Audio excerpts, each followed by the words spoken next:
Good morning, everyone, and welcome back to Materiality TV, where we discuss all things auditing. In case you don't know who I am, I'm Zoe, and this is my co host Simran, Hello everyone, thanks Zoe for having me here. of course. Today, we will be discussing the most recent ASIC Audit Inspection Report, number 677. Simran, can you please start off by explaining to our audience what audit evidence is and why it is important? Required by all professions, by scientists, by lawyers, by solicitors, as well as by auditors. But what is audit evidence? It is everything, it is all information used by the auditor in arriving at the conclusion where the audit opinion is based.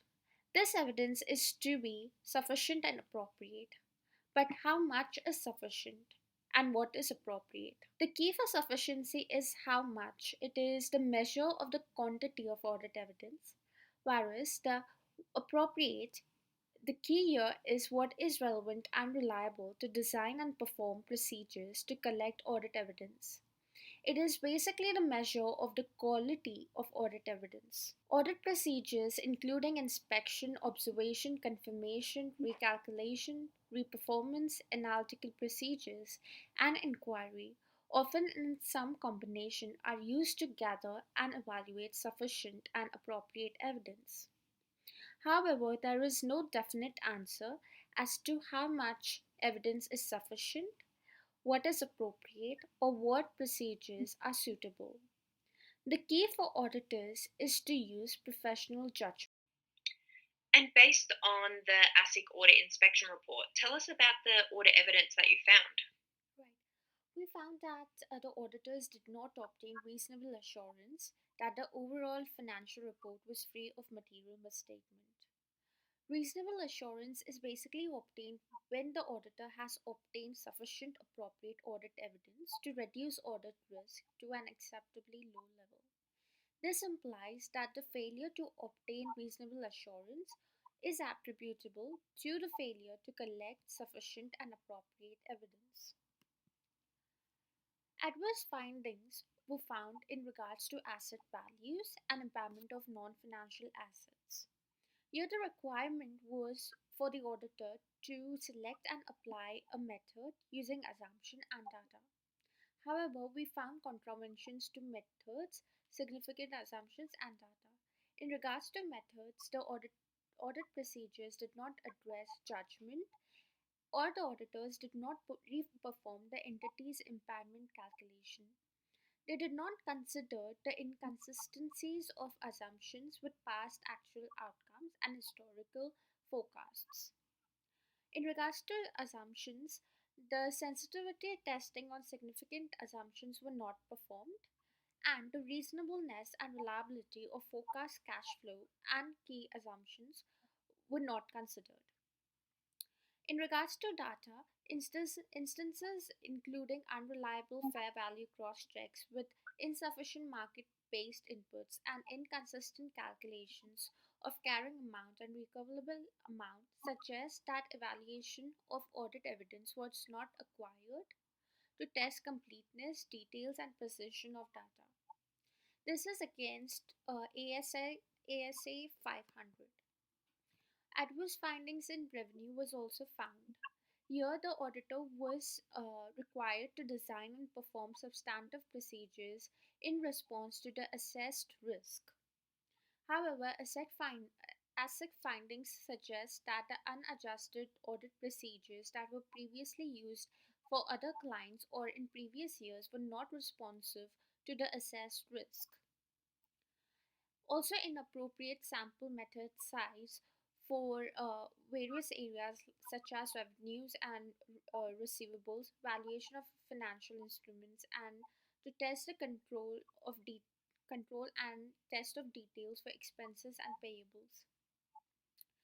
It is likely that the risks are understated because of insufficient sample size and understating the evidence resulting in the audit opinion.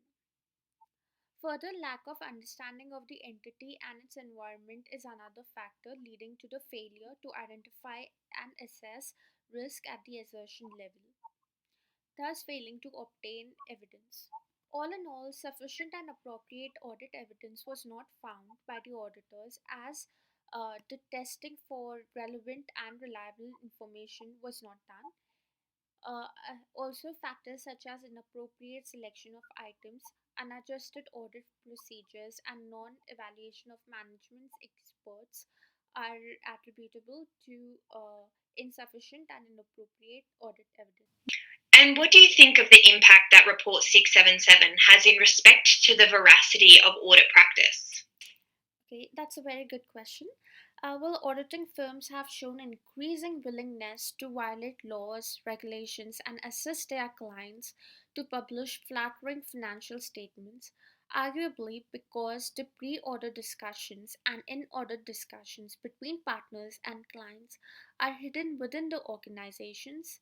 Communication and negotiations are behind the scene of audit opinion on paper, and thus, we can say that the audit information users are prey to the veracity of audit evidence in material where they are in the globe. The unwavering problem in audit across the globe is a failure to properly understand entity controls, in turn leading to a failure to identify its associated risk, which in turn leads to an inappropriate basis for the assessments of material misstatements and design of opinions. A key concern for ASIC is conflict of interest. After multiple Australian and international probes into audit quality revealed that the Big Four risked their independence of their audit opinions by also taking on lucrative consulting and tax work for the same companies. The effect of accountability pressure during a situation of such conflict of interest will exacerbate rather than accentuate the motivated reasoning of this engagement. That is the engagement to justify clients' professional practice to be powerful. Many times, due to such engagements, auditors assume that they are primarily accountable to the company they are auditing for, rather than the current or future investors, thus giving the company what they interest, that is, an unqualified opinion, and not what the investors interest, a true and fair view. Critics also believe that the entity board level of governance can also undercover audit evidence that highlights material misstatement. For instance, at Olympus, the external auditor KPMG was terminated and replaced because it questioned the accounting treatment of the business valuation of three domestic companies and the payment of advisory fee. Further, critics attribute the insufficient and inappropriate audit evidence to the increased complexity of accounting and auditing standards that encourage a tick box mentality.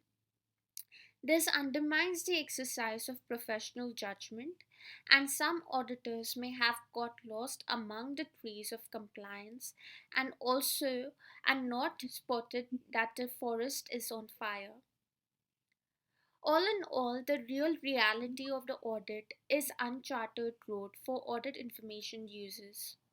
The signatory belief of these users on a company is hooked up on the mere existence of an audit report, which in fact are opinions positioned with cautions and caveats drawn by auditors. So perhaps the traps of audit reports are the base for public to make their investment decision. Now, as a part of ASIC, I would like to know your advice for audit information users based on ASIC Report 677. The object of an ASIC audit inspection report is essentially to ensure the quality and improvement of independent audit to ensure that the market and investors are well informed. It is a common misconception that if a company has received an audit that they are generally a reliable company. As a user, it is important to understand the expectation gap, as previously mentioned by Simran, and understand that an audit report does not guarantee that the company is free of material mistreatment. The auditor is providing an audit opinion as to whether the company is meeting procedures and standards and representing true and fair financial statements and free of material mistreatment. Often users will rely on the fact that a company has received an audit rather than reading and understanding the audit opinion. As suggested by ASIC Inspection Report 677, 27% of the 53 reviewed audit reports were found to include material mistreatment. This is a large percentage of a small sample of reviewed audits. Due to this increased number, it is important for the user to understand the risk associated with the company that they are looking into. Another thing that is extremely useful is understanding as a user the basic audit terminology. This will allow you, the user, to better understand the report to make an informed decision. We are now going to watch a quick video about some terminology that may be confusing for a user, but is essential to understand, as well as the difference between limited and reasonable assurance and more generally audit opinion. The question is, what's a reasonable assurance? So reasonable assurance is a high but not absolute level of assurance. So the auditor's doing enough work and gathering enough evidence to make a conclusion about the reliability of the information that's high, but they're not saying this information is perfect. So it's not a guarantee. It is not a guarantee. So other factors come into it. There's materiality.